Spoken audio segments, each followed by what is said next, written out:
고창 선운사가 독립운동가 석전 박한영 스님 기념관을 완공하고 개관식을 개최했습니다. 전통 문화를 체험할 수 있는 공간도 마련돼 관광객 유치에도 도움이 될 것으로 보입니다.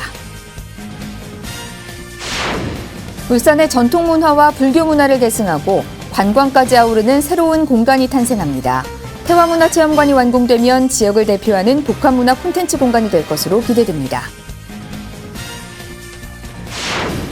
조계종 사회복지재단이 동해시에 산불 피해 2차 자비 나눔을 실천했습니다. 이재민들을 위한 2,500만 원 상당의 전기밥솥 100개에 평택 명법사도 마음을 보태 의미를 더했습니다. 러시아 우크라이나 전쟁이 장기화되는 가운데 우크라이나 피난민을 위해 한국 불교계가 직접 나서고 있습니다. 후원금 지원에 그치지 않고 현지 구호 활동에 직접 뛰어들었습니다. 여러분 안녕하십니까? 4월 2일 토요일 BTN 뉴스 시작하겠습니다. 고창 선운사가 독립운동가 석전 박한영 스님 기념관을 완공하고 개관식을 개최했습니다. 명상, 다도 등 전통 문화를 체험할 수 있는 공간도 마련되는데요. 역사 교육과 관광객 유치에 큰 도움이 될 것으로 기대됩니다. 김민수 기자입니다. 일제강점기 민족불교운동을 이끌며 지금의 조계종 정정격인 조선불교 교정을 지낸 영호당 정호대종사. 독립운동가이자 동국대전신 중앙불교전문학교 교장으로 수많은 인재를 길러낸 석전 박한영 스님으로 더 잘 알려져 있습니다. 고창 선운사에 스님의 사상과 정신이 깃든 기념관과 함께 전통 문화를 체험할 수 있는 공간이 완공돼 개관식을 열었습니다. 지난달 31일 스님의 제74주기 추모일에 맞춰 더욱 뜻깊은 자리가 됐습니다. 한국 불교와 전통 문화를 많은 이들이 공유하고 소통해서 석전 대종사님의 정신을 본받아 나라와 국민이 근본에 충실하여 정통성을 회복하는 데 온 힘을 기울여야겠습니다. 선운사 경내를 흐르는 도솔천과 야생 차밭을 배경으로 총 50억 원이 투입돼 560여 평방미터 규모의 전시관, 명상, 다도 체험관 등이 들어섰습니다. 2018년 10월 첫 삽을 뜬 지 4년 만입니다. 독립운동가이자 교육가, 문학가이셨던 그분의 생애를 탐구할 수 있습니다. 시대적 가치를 널리 알리는 기회가 될 것입니다.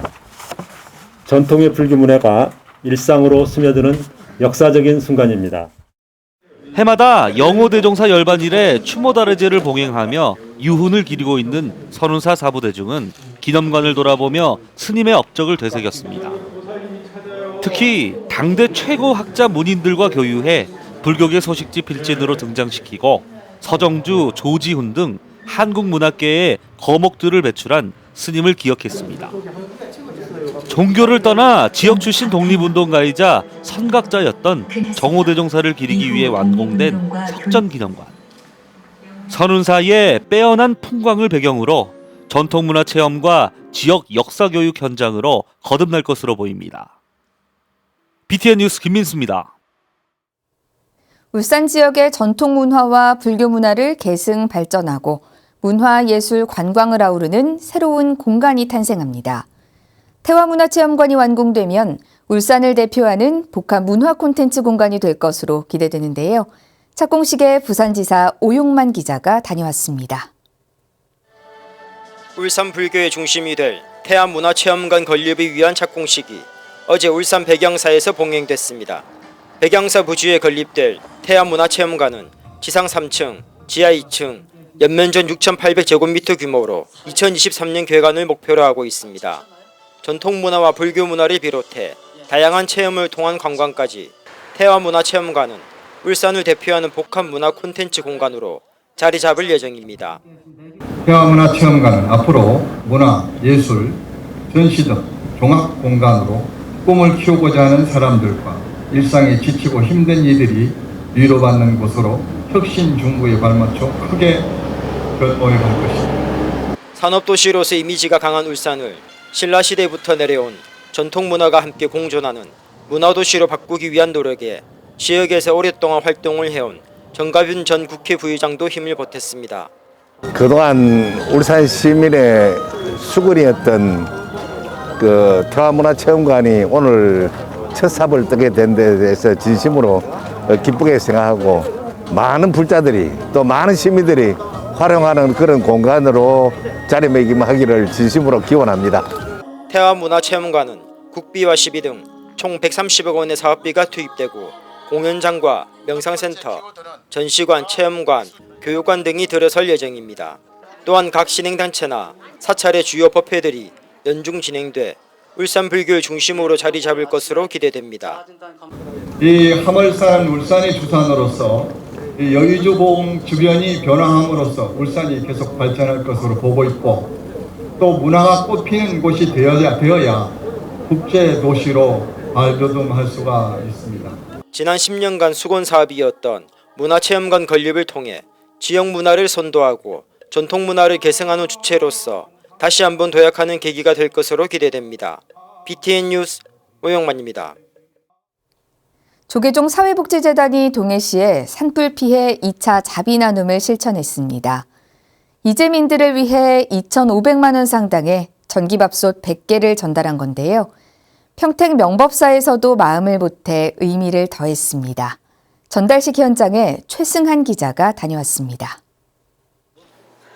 지난달 18일 울진 산불 이재민을 위해 5천만 원 상당의 전기밥솥 200개를 전달한 조계종 사회복지재단. 산불 발생 당시 동해안 일대에 긴급 구호 선발 조사단을 파견해 현지 조사와 피해 현황을 파악하기도 했습니다. 조계종 사회복지재단이 동해시 산불 피해 전소 가정을 대상으로 2차 자비의 밥솥을 지원했습니다. 조계종 사회복지재단 대표이사 보인스님과 사무처장 해공스님, 복지재단 시설협의회 회장 법일스님 등은 어제 심규현 동해시장에게 2,500만 원 상당의 전기밥솥 100개를 전달했습니다. 이날 산불 피해 긴급 모금액과 함께 평택 명법사에서 십시일반 모연한 1,000만 원을 보태 의미를 더했습니다. 대표이사 보인스님은 피해를 입은 지역 주민들에게 가장 필요한 것이 무엇인지 고민하다 가정용 밥솥을 준비했다고 밝혔습니다. 이렇게 피해를 입은 분들이 아무래도 연세가 좀 드신 분들이 많을 것 같아요. 그래 고향을 터전을 지켰던 분들이 이렇게 동해 시장님을 비롯한 그다음에 각지에서 이렇게 응원하는 그 마음과 성원품으로서 우리 어르신들 피해 입은 주민들께서 하루속히 건강을 되찾으시고 또 희망을 찾아서 다 함께 이 어려운 때를 극복했으면 좋겠습니다. 많은 도움이 됐으면 감사하겠습니다.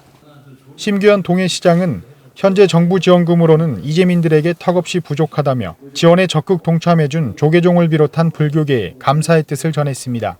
그분들이 이제 정부에서 지원받는 것도 있지만은 대단히 부족한 부분이 많이 있습니다. 그 외의 부분은 성금품으로 이렇게 지원을 해드리고 있습니다.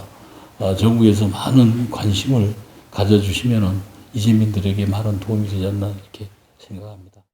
조계종 사회복지재단이 울진에 이어 동해의 자비의 마음을 전달하며 이재민들의 상처를 어루만지고 용기와 희망을 북돋우고 있습니다. BTN 뉴스 최승환입니다. 러시아 우크라이나 전쟁이 장기화되는 가운데 우크라이나 피난민을 위해 한국 불교계가 직접 나서고 있습니다. 후원금 지원에 그치지 않고 현지 구호 활동에 뛰어든 건데요. 우크라이나 구호 활동 소식 이효진 기자가 취재했습니다. 2월 24일 러시아 침공 이후 2달째 전쟁의 소용돌이에 휩싸인 우크라이나. 민간인 사상자는 3,100여 명에 달하고 현재까지 집계된 난민만 400만 명이 넘습니다. 첫 2주 동안은 하루에 거의 10,000명씩 들어오고 그랬으니까. 전 세계에서 우크라이나를 향한 보시의 손길이 이어지는 가운데 불교계도 직접 행동에 나섰습니다. 시작은 서울 화계사 국제선원 스님들이었습니다. 화계사에서 수행 정진하던 우크라이나 출신 원학 스님은 전쟁이 발발하고 얼마 지나지 않아 임적국인 폴란드로 출국해 국경 지역 난민촌에서 구호 활동에 매진하고 있습니다. 원학 스님을 통해 현지 사정을 파악한 화계사는 의약품을 구매할 수 있는 보시금을 마련해 곧이어 출국한 폴란드 출신의 관미 스님 편으로 전달했습니다. 뒤이어 어제 폴란드인 조불 스님도 합류해 현지 구호 활동에 뛰어든 화계사 스님들은 총 3명입니다. 지난달 종단의 우크라이나 난민구호기금 1,000만 원을 전달하기도 했던 화계사는 직접 구호 활동 중인 국제선원 스님들을 통해 더 적극적인 지원을 아끼지 않을 것이라고 전했습니다. 적극적으로 직접 후원을 하겠다고 스님들과 인연을 맺어서 지원을 시작을 했으니까 한국 불교의 따뜻한 사랑을 가슴에 담고 구호 활동에 최선을 다해주기. 불교계 대표 국제구호단체 더프라미스도 동참했습니다. 더프라미스는 독일 유학생을 전문위원으로 임명하고 적극적인 현지 지원에 나섰습니다. 3월 8일 현장 조사를 시작으로 베를린에 도착하는 우크라이나 난민에게 담요, 매트리스, 생필품 등을 전달하고 있습니다. 특히 우크라이나 시민권이 없어 난민으로 인정받지 못하는 제3국 피난민 지원에도 뛰어들어 소외된 이웃의 자비행을 펼치는 더프라미스 정신을 알립니다. 앞으로는 조금 숙소 같은 것을 집단적으로 우리가 좀 사람들을 수용할 수 있는, 좀 머물 수 있는 그런 공간을 만드는 것과 전쟁 종식과 평화를 위해 현지 구호 활동에 뛰어들고 있는 한국 불교계. 이들이 만들어가는 평화의 발걸음에 사부대중의 많은 동참이 필요해 보입니다. BTN 뉴스 이효진입니다. 문화재청이 오랜 기간 쓰여왔던 문화재 명칭과 분류 체계를 개선할 것을 제안하는 정책 토론회를 개최했습니다. 재산적 의미가 강한 문화재를 국가유산으로 바꾸고 국제규범과 일관성에 맞는 체계를 제시했습니다. 최준호 기자입니다. 1960년 우리나라에서 처음 법정 용어로 문화재가 사용되기 시작했습니다. 일본 문화재보호법에서 따와 1962년 문화재보호법을 제정하면서 용어의 사용이 일반화됐습니다. 하지만 재화의 의미를 지니고 있는 문화재가 현재 확장된 문화재 정책 범위를 포괄하는 데 한계가 있다는 의견이 제기됐습니다. 이에 문화재청이 문화재 명칭을 변경하고 분류 체계를 개선하기 위해 의견을 수립하는 정책 토론회를 개최했습니다. 그간 문화재라는 용어가 과거 유물의 재화라는 성격이 강하고 국제 기준인 유네스코 유산 분류 체계와도 상이하며 문화유산 용어와 혼용되는 등 개선 필요성이 제기되어 왔습니다. 오늘의 시대 정신은 부강한 국가에 걸맞은 우리 국민의 문화적 품격을 향상하고 향유하는 것이라고 생각합니다.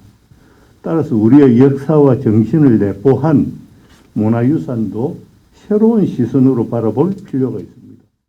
문화재청은 문화재 대신 외국에서도 많이 사용하고 있는 국가유산 명칭의 사용을 제안했습니다. 재화 관점에서 유산 관점으로 옮겨지면서 정신, 역사적인 요소가 더욱 강조될 것으로 봤습니다. 일반 시민과 전문가 등을 대상으로 한 설문조사에서도 명칭 변경에 대한 긍정적 의견이 압도적으로 높게 나타났다고 밝혔습니다. 유산으로 바뀌게 되면 어떤 배경 하에서 누가 왜 어떻게 보존 관리되었는가 등에 관한 정신과 역사에 관한 내용이 강조가 될 예정입니다. 이 바탕은 저희 청 모든 부서의 업무의 패러다임이 바뀐다는 뜻을 의미합니다. 그만큼의 큰 변화가 있을 것으로 생각이 됩니다. 분류 체계와 지정문화재 지정에 대한 개선 의견도 제시됐습니다. 기존 유형문화재, 무형문화재, 기념물, 민속문화재의 분류를 문화, 자연, 무형, 광역, 복합유산의 대분류로 구분해 유네스코 분류 체계를 따르는 겁니다. 전문가 설문조사에서는 무형, 자연, 복합유산도 국보 지정이나 등록유산 등록할 필요성을 느끼는 의견이 과반수를 넘었습니다. 토론회에서 문화재청은 문화재 명칭, 분류체계 개선에 따른 기대 효과와 추정 비용을 소개했고 그에 따른 전문가들의 방안 토론이 진행됐습니다. BTN 뉴스 최준호입니다. 더욱 화려해진 출연진과 음악으로 흥행몰이를 하고 있는 뮤지컬 스타르타가 음원을 출시했습니다. 같은 노래지만 각기 다른 배우 9명의 목소리로 공연장에서의 감동이 생생히 느껴집니다. 하경목 기자입니다. 시대를 초월한 압도적인 존재감으로 화려하게 귀환한 뮤지컬 시타르타 시즌4. 환희와 감동으로 흥행몰이를 하고 있는 뮤지컬 시타르타의 음원이 출시됐습니다. 주연 배역의 3명의 배우를 캐스팅하는 초호화 캐스팅에 지난 시즌보다 더 역동적이고 파워풀한 음악과 노래가 더해져 관객의 마음을 사로잡고 있습니다. 약간 좀 서정적이고 한국적인 정서에 맞는 뮤지컬 음악을 추구를 했었다면 이번에는 조금 더 대중화되고 조금 더 이렇게 다이나믹한 음악 위주로 만들어 가자라는 의견이 조금 있어서 지금 창작진들이랑 같이 조금 역동적이고 대중적이고 뮤지컬 시타르타의 28곡 가운데 뮤지컬의 흐름을 노래만으로도 이해할 수 있도록 12곡을 골라 수록했습니다. 특히 시타르타와 야쇼다라, 마라 파피아스 역을 맡은 배우 9명의 각기 다른 색깔의 노래를 한 번에 감상할 수 있어 세 번의 뮤지컬을 감상하는 듯한 재미도 더하고 있습니다. 전체적인 뮤지컬의 흐름은 이해할 수 있을 그런 이제 OST로 구성이 됐고요. 6명의 노래하시는 그 스타일들이 다 다르기 때문에, 그리고 야소다라도 3명이니까 저희가 이제 주인공만 어떻게 보면 9명인 셈인데 그 9명이 다 다른 스타일로 노래를 하기 때문에 녹음하는 방식도 다 다르고, 그리고 일단 뭐 연습하는 방식, 곡에 대한 접근 방식도 다 각양각색이라서. 종교적인 소재의 뮤지컬이지만 인간 시타르타의 출가와 깨달음에 이르는 과정을 서사적인 드라마와 음악으로 채우며 대중성도 가미했습니다. 특히 인간 시타르타의 수행을 방해하는 마라 파피아스와의 갈등과 이를 극복해가는 시타르타의 모습은 역동적이고 강렬한 락 음악으로 표현됐습니다. 시타르타의 출가하는 이야기와 시타르타의 생애가 참 재밌어요. 다이나믹하기도 하고, 그래서 그런 것들을 최대한 끌어내려고 음악적으로 노력을 많이 했기 때문에 이제 마라 파피아스와 이제 정신적인 어떤 싸움을 하는 그런 이제 음악을 락적으로 좀 표현을 해갖고 좀 더 이제 생각하시는 것보다 더 대중적이고 역동적인 그런 음악들이 많이. 뮤지컬 시타르타 시즌4의 음원은 인터넷 포털과 음원 사이트에서 감상할 수 있으며 공연장에서 CD로도 구매할 수 있습니다. 오는 4월 3일 올림픽공원 우리금융 아트홀에서의 서울 공연 막을 내리는 한국의 대표적인 불교 뮤지컬 시타르타는 4월 8일 전남 순천에 이어 부산과 대구에서 순회 공연을 이어갑니다. BTN 뉴스 하경목입니다. 화엄사말사 부산 해동용궁사가 신임 신도회장 취임식을 봉행했습니다. 부산 해동용궁사는 어제 경내 대웅보전에서 주지 연교스님을 비롯한 신도들이 동참한 가운데 초대 신도회장에 불교용품을 제조 판매하는 선행 권보성 대표를 선임하고 취임식을 봉행했습니다. 주지 연교스님은 사찰은 스님들과 신도들이 합심해서 함께 운영해 나가는 곳이기에 신도회장의 역할이 무엇보다 중요하다며 초대 신임 회장을 맡게 된 권보성 불자를 중심으로 신도회가 잘 꾸려져 나갔으면 좋겠다고 말했습니다. 권보성 신도회장은 해동용궁사를 찾는 개인과 가족들이 즐거운 마음으로 새로운 불교 문화를 접할 수 있도록 최선을 다하겠다고 말했습니다. 천태종 부산 광명사가 생활치유명상 일기 개강법회를 봉행했습니다. 광명사는 지난달 31일 경내 직관전에서 주지 춘광스님, 윤종갑 동아대 철학생명의료윤리학과 교수, 안영숙 강사 등이 동참한 가운데 생활치유명상 일기 개강법회를 봉행했습니다.